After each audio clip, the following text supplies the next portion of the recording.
তবে আমাদের আমিরে জামাত বলেছেন, আমরা দেশ পরিচালনায়, রাষ্ট্র পরিচালনায় সরকারকে সব ধরনের সহযোগিতা করব, প্রোভাইডেড আমরা সকল অন্যায়ের বিরুদ্ধে প্রতিবাদ করব, সকল অসত্য, ষড়যন্ত্র, রাষ্ট্র জাতিদ্রোহী ঘটনার প্রতিবাদ আমরা করব, ন্যায় কাজের সহযোগিতা করব, অন্যায়ের প্রতিবাদ করব।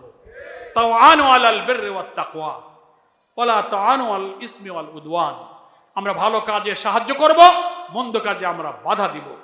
সাবেক একজন উপদেষ্টা যে কাজটা করেছেন, যে কথা বলেছেন, এই কথা মিন করে যে আপনি একটা মন্দ কাজের সাথে যুক্ত ছিলেন, তাই আমরা তার প্রতিবাদ করছি।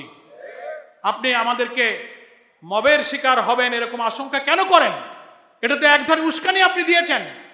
আপনার ওয়ারিড হওয়ার কিছু নেই। নিয়মতান্ত্রিকভাবে আমরা এটার জুডিশিয়াল বিচার বিভাগীয় তদন্ত দাবি করছি। এখানে যারা গভর্নমেন্টের এজেন্সি আছেন তাদের কাছে আমার অনুরোধ থাকবে, জামাত ইসলামী একটি সুশৃঙ্খল নিয়মতান্ত্রিক রাজনীতিতে বিশ্বাসী। কোনো হটকারী, বিশৃঙ্খলা, অস্থিতিশীলতা আমরা কখনো পছন্দ করি না। আমাদের সব কর্মসূচি প্রকাশ্যে হয়। সমাজের যারা উগ্রবাদ, চরমপন্থা, হটকারিতা, অসৎ উদ্দেশ্যে স্বার্থান্বেষী কিছু মহল অনেক সময় অনেক ঘটনা ঘটিয়ে সব দোষ ইসলামপন্থীদের উপর চাপাবার চেষ্টা করে থাকে।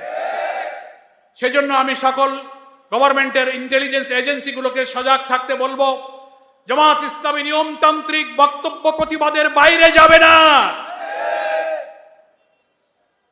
সরকার এবং ডক্টর রেজওয়ানা হাসান, যারা আপনারা এই ধরনের বাইরের কোনো মিডিয়াতে বা আনন্দবাজারে সব সাক্ষাৎকার দিচ্ছেন, আমরা এই ধরনের বক্তব্যকে কিছুটা উস্কানিমূলক বক্তব্য মনে করি।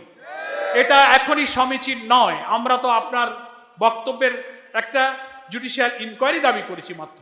আপনি চট করে মবের দিকে, জামাত শিবিরকে দায়ী করা হবে, এই সব দিকে এতদূর এগিয়ে গেলেন কেন? মাথাটা একটু ঠান্ডা রাখুন। আমাদের মাথা ঠান্ডা আছে।